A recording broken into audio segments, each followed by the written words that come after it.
Hi everyone. Well, today I just have a couple of random things and maybe we'll add to it later too. But first off, wearing my Batter Up t-shirt because the Cubs are in a series with the Milwaukee Brewers, so go Cubs. You can do this.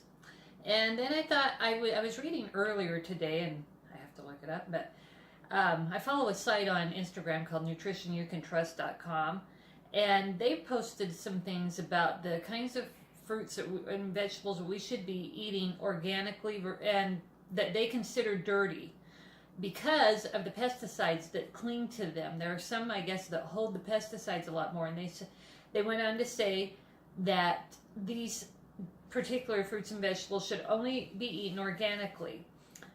Their resources are ewg.org, which is Environmental Working Group, whatsonmyfood.com, and PANNA, PANNA.org.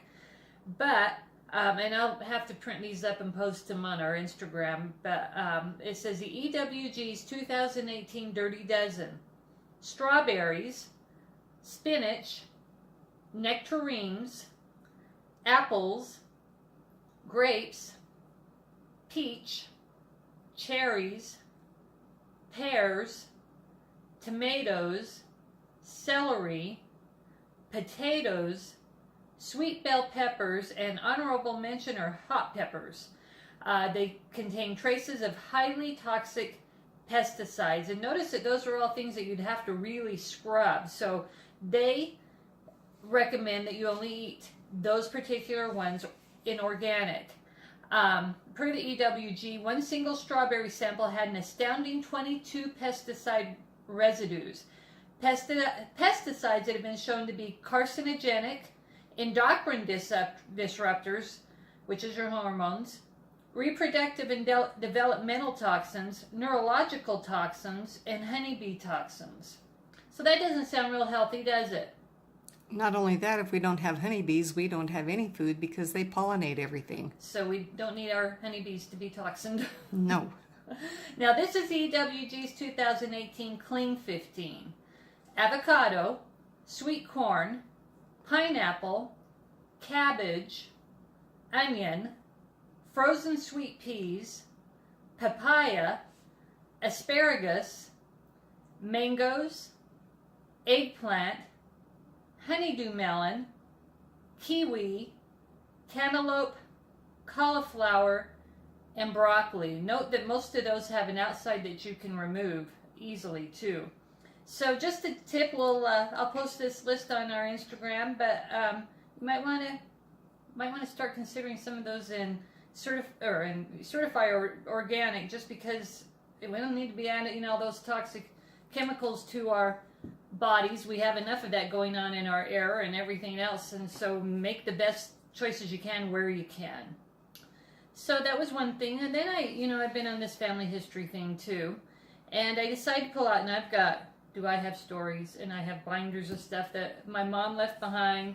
This one is for my dad's family. This is my great-great-grandparents. This is a journal they kept, and this is my great-great-grandfather. He started a journal in 1878, and it only goes 3 years to 1881, but that's everything he wrote. It is so fascinating to read all the things he was involved in.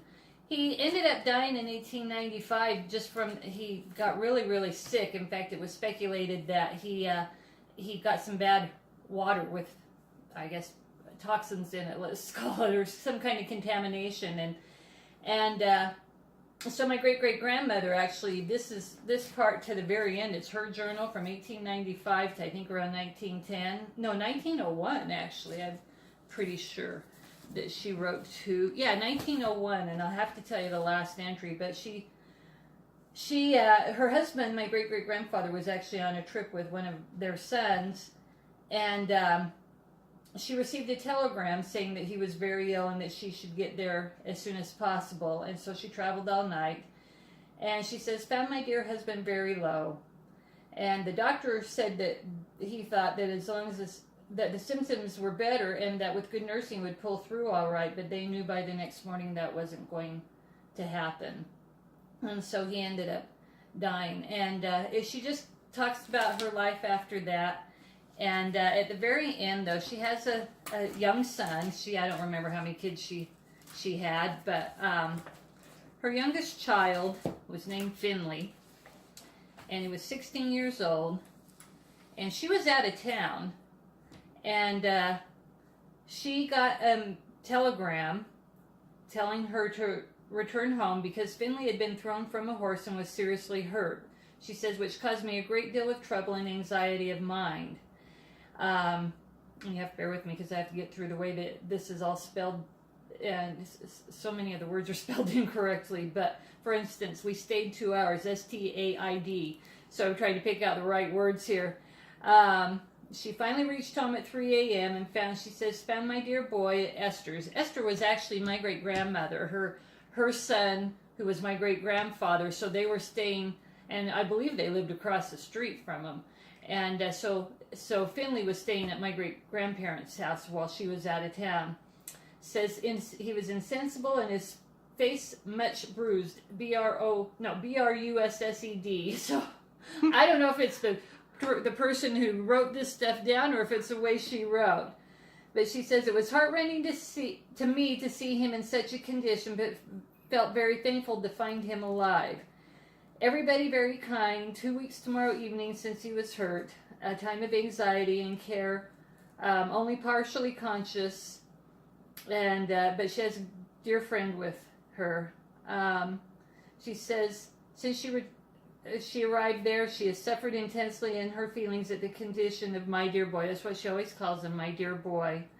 He recognized me a day or two after I got home, which was a great comfort to me. We all had hopes of his recovery until the morning of the 13th. This is 13th of April, 1901, when he was taken with severe pain. There's also no punctuation, by the way, in some of this. We could not tell where, but he gradually grew weaker until Tuesday night at 10:30 he breathed his last. Oh, the anguish of my heart, no one can tell. My hopes seemed blighted for everybody sympathized forever. Okay, my hopes seemed blighted forever. Everybody sympathized with me and was very kind. At 3 p.m. on the 16th of April, the funeral was held. 6 young men, dear Finley's companions, carried the remains. 12 of his young girl companions, dressed in white with a bouquet of flowers in their hands, walked in front of the pallbearers, the mourners, and many friends following. The singing and services were very fine. Very comforting remarks were made, and 21 or 22 carriages followed the remains to the cemetery. The casket was covered with flowers. The young girls laid their bouquets on the grave, covering it all over. And she had a friend come stay with her the night. She says, my heart is full of sorrow. I do miss my dear boy so much, but I am trying to put my trust in the Lord and be resigned to his will. That's a lot of faith. It seems I have lived a lifetime in the last few weeks. Anyway, so I wanted to share that. That probably doesn't mean a whole lot to you, but one, I just want to say the importance of keep writing down your family, your personal history, and keeping a journal. I keep a journal off and on, but there's enough in there for people to go through later after I'm gone and kind of glean the events that were happening in the world. If they don't care about my life, they can still glean the events of what was happening in the world. And it's so important to the people you leave behind, or even generations later. Here I am, over 100 years later, reading this, and it also makes it so you get a real feel for these people. They're not just names on a tombstone or a headstone. They're not just names in a family history, or they're not just names that nobody even remembers or forgotten. These are real people. The first time I read that story about Finley, it made me cry because I could just feel this woman's anguish at the loss of her youngest son. And it really put me in mind of how real these people were, and this life cut short at 16 years old because he fell off a horse and hit his head. So I guess that's my message is get to, if you're one of those folks who like family history, look for journals, see if you can find information like that. I believe it's called the National Archives in Washington, D.C. You can actually get a pass to go in there and do your own work on your family history. They have military records. They have wills and deeds that were left over 100 years ago, where you can go find family trust information, land information. There's all, if they received awards, it's all there. I just find it fascinating because it connects us. We're all connected somehow. I bet we can all be traced back to a common ancestor. It may be centuries ago, but I bet we can. And if we all realize that, there might be a lot more peace in the world if we realize that it's not that group over there, that person over there, but we're all one group and we're intermingled and we're all interconnected. But it really is, it really does bring you closer to these people to realize that they were real people, they had real sorrows, they had real troubles.